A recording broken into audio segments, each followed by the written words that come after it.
I'm just hanging out, dude. Okay. The word Sonder, Yeah. what it means is the realization that other people are living a life as vivid and complex as yours. Yes. Right? The feeling where you're Yes, yes, yes. wait, they're the center of their universe, and I'm the center of my universe. Yeah. And so I thought it was cool, like just like you're saying, that I could use, my platform to tell other people's stories Yeah. in a kind of cool way. Yeah, and I also feel like though by telling your own story, you're also telling other people's stories because I feel like there's so many like commonalities that exist throughout lives, even though we're all kind of different in our own ways. It's like everyone's got a mom and a dad. Everyone's if so many people have got like siblings and dealing with that and like issues at school or a marriage or anything like that or having kids. I feel like those are so many things that so many people can relate to. Yeah. And so that's because like for me, like I'm outside of my job, like I write songs, and so like I try in my own way to find a way that like whatever is unique about me, if I can really sort of play into my own story and what's unique about me, by the mere fact of doing that, that will other people then hopefully be able to resonate with other people in some way. We have so much more in common as human beings than we have, like, not in common. Yeah. So it makes sense. I'm going to make sure we're good to go, and I'm going to ask you my first question, which is not going to surprise you at all. Okay. The question is very simple. It's, what's your story? Okay. How did you get to this moment right now? At this point, I walked up the street and then I got into here and I said, "Hey, yo, is this your sign?" And that's how we got here. There we go. That's how we're here right now. Did you start your life in New York? No, actually, I grew up in North Carolina. Mhm. Yeah, that's where I was. Yeah, born and raised. And you came to the big city Yeah. for school and Yeah. then stayed? Yeah, I mean, I came up here like good. back in 2017. I was like in school. I used school as kind of an excuse to move up here, and then I went through school. During COVID, I went to drama school for a year, and then I just stuck around. I mean, like I never really ever. I tried moving a couple times, but I really was like, I never had the money to leave, and so I've kind of just been stuck here. Okay. I've been, Would you want to leave and go somewhere Yeah. else? At this point, yeah. I mean, it's part of me does want to like go out and explore and like maybe see LA, also see like Nashville, and like also see like the world in general, like see different parts of the country, maybe even see Europe would be great, like South America. Like I just want to like explore, but I do love living here. I gotta admit, it's a pretty cool space. Yeah. Yeah. I just came from Nashville, actually. Really? How That's was where it? I was living. Yeah. And it's so great for music, especially, right? It is a really interesting place because it's the South, but it's also like a pretty ambitious town. Yeah. A ton of families. Yeah. Like a crazy amount of families. So like, to me, I would move there if I were starting a family. Yeah. Moving there as like a single dude that's not religious, Yeah. I was like kind of unsure about it. Yeah. 'Cause it feels like the South is both super open but also super closed, Yeah. especially like I religiously. feel that way. Yeah. Also. You know? Yeah, being But- from like a liberal part of the South, I feel that same way. Yeah.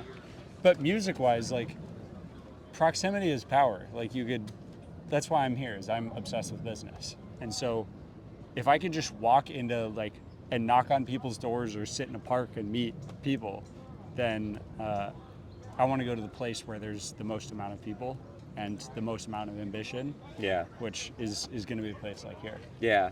So there we go. Yeah, I felt that's kind of what got me here originally, I think, was because I wanted to be in like media and marketing, and I knew all the media and marketing companies were here. Yeah. But it switched. Like I was doing acting for a little bit, and then I started doing stand-up, and for me, like acting and stand-up were also sort of like here or LA. But I was just like, I'd rather be here, honestly, doing all those in LA. And songwriting too. I mean, for me, that's why like as a songwriter, I love like New York, LA, Nashville, like those are the spots. I mean, that's why Nashville is what place I want to as a songwriter. It's like one of the like havens. But New York's also pretty fucking dope as well. I'm a poet. Nice. And I was writing poetry while I was waiting to talk to people this morning. One of the things I was thinking about is how does somebody go from like writing poetry or being a writer to like, how do you turn that into songwriting? What's the difference? I personally think that songs are poetry. Like that's the way I feel about it. You know, I think like a lot of like I like Leonard Cohen, and he was also like a writer and a poet before he started doing songwriting. And I also think that like I mean basics of like what poetry is like I don't know if poetry doesn't have to rhyme, but like it does have a like a meter to it. And meters like a speed or a rhythm. Yeah, like Yeah. a iambic pentameter, like being able to like say certain things in like a certain lines and stuff like that. And I think songs can be set up in such a way like the thing about poetry and the thing about songwriting too is that like there's not really actually like a definitive like sort of rules that you have to write a song a certain way, you have to make poetry a certain way. But there is like there's sort of like established things like stanzas, like a what's the Japanese thing like a Haikus. yeah, like haikus. Like there are like some establishment rules and or like best practices people follow. Like and there's Yeah. formulas that people use for like writing poetry and books and novels and songs as well. Yeah, there's like rhyme sequences or whatever. Yeah. Hmm. But you can flip your head. You can flip that. Like I mean, there are people who do things differently and they know in their head like why they're doing it differently. Yeah. You know. I've been thinking about this a lot today, but recently is like there's really two kinds of people that are successful, like very long term, which is craftsmen, people that are just like obsessed with the craft at that level where they know like, okay, what do I copy and what do I like innovate on? Yeah. There's a Paul Graham essay. Paul Graham started Y Combinator. I know who he is. Paul Graham, he was writing about, I think it was taste or something, and he was talking about how beginners, they like don't know what to innovate on and what to copy. Yeah. And so they try to innovate on everything. Yeah. And waste a ton of time. Yeah. Then like as you begin to get a little better, you start like trying to innovate a little bit, but you're learning like, oh, actually I just need to copy. Yeah. Like my like the way I wear clothes is like, well, brown and green go together in nature. Yeah. And nature has like a billion years of selection, like choosing colors and things that go together. So I'll just trust that. Yeah. Or like I mean, blue and gray and white is the ocean colors. This like, I mean, this was by accident that I wrote it. Not really. I mean, I was like, I'll wear this shirt today, but like, right. You know. But I'm saying like the selection, like so much work has already been done of people thinking about what goes well, what are the things that work. So the expert knows like they can copy most of it and innovate on a few small things and make something really great. Yeah, I mean there is truth to that, and I mean in like website design and design in general, where like certain patterns, certain colors will be more appeasing to the human eye than others, and I think that like the psychology. There's a whole idea of like the layout of things and how you present things to people, and you know I feel in the visual as a visual person I do feel that way. But yeah, that's interesting you mentioned him, like Paul Graham, because I was reading something about him. It's a really interesting story as well for him. It's like crazy his path from being a software developer and then a painter and then all that kind of stuff. It's like, yeah, dude.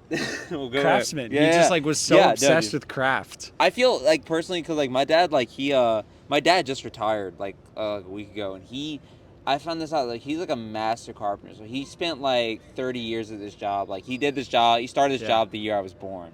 Whoa. So I'm 30 now. So he's done that job my whole life.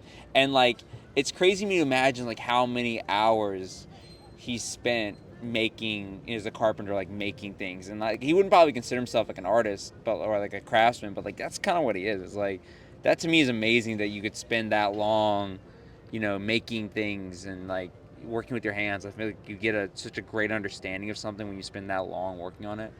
Yeah. The other kind of really successful person is a missionary.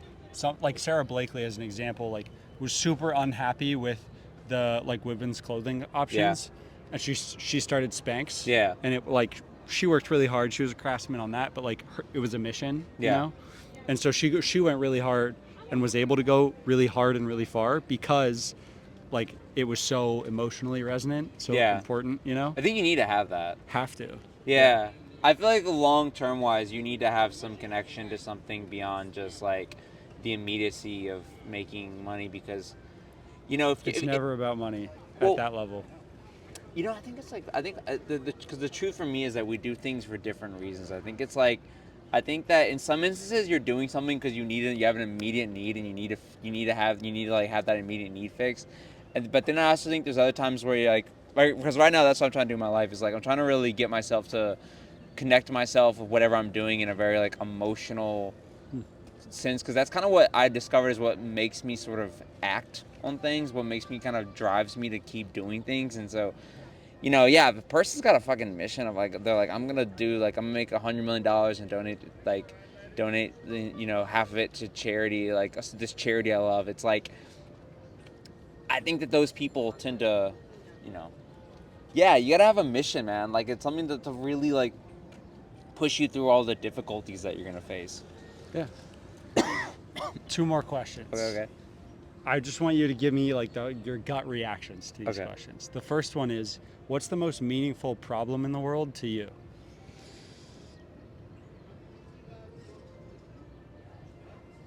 I mean, for me, it's the lack of potable water. That's it. That's like Water. That's like the top of the list, dude. That is such a huge thing for me. It's so crazy. You know how many people don't have access to clean water? That's big. Huge. Yeah, I think access to water and then access to medical care and food. Like but water is the number one thing. I feel like water solves 50% of illnesses in the world. Yeah. Clean water. Yeah, I feel like the fact that people don't have access to clean water is probably one of the biggest health issues right now in the world. There's a guy named Scott Harrison. I know. Yeah. I just read his biography, Thirst. Yeah. I'm obsessed with it. I keep telling he's people the one about that turned me on to that stuff, and I've seen him in person. I've cold emailed him. If I had the money, dude, like I'm not gonna lie to you, like if someone gave me like a large amount of money to then be able to donate to charities, like that would be like the first place it would go. Yeah. I love the way he grew it with experiences too. Yeah. Putting like activations in the town, or like he did a live drilling of a well, I think in Ethiopia. Yeah. While he was doing a charity gala here. Yeah. And he paired every guest at the gala with a person in the village that they're drilling in. Wow. So they like learned the story of their like partner person. Yeah. And then donated to like help that person. Yeah, but I think that's what, I mean, a lot of the places I donate to and they send me stuff every couple of weeks. That's always they do. They try to personalize it to make stories about a certain person, because that is true. I feel like people don't like to. I personally like the idea of throwing money blankly at something. Yeah. It doesn't really get the same impact as like if you personally know that you're gonna like sponsor someone, like you're probably more likely to have an emotional connection there. Yeah. Revolutionary what he did for charities. The last question is, who's the most impressive person that you've ever met? That I've ever met.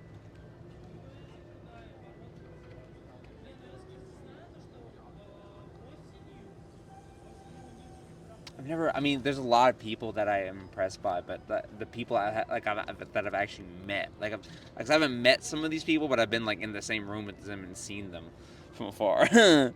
Because for me, like Tony Robbins is like probably the top of the list. I went to a Tony Robbins event, and I saw him in person. And I thought that was fucking like, whoa, dude. Like he to me is one of those people, is like a superhuman. Dude, people really they don't know that much about Tony Robbins, which is crazy. Really? You know, one of his goals is feeding 100 billion people. Yeah, that's another person too who is to me it's fucking mind blowing that he's not like just like a motivational speaker like a lot of people think. Yeah.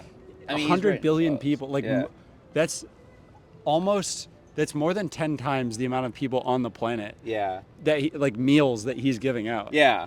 Yeah, so he's the person that impresses me just in the sense of like, if I when I model my life in sense of like what I'm aiming for, like personal transformation and transforming myself, transforming other people.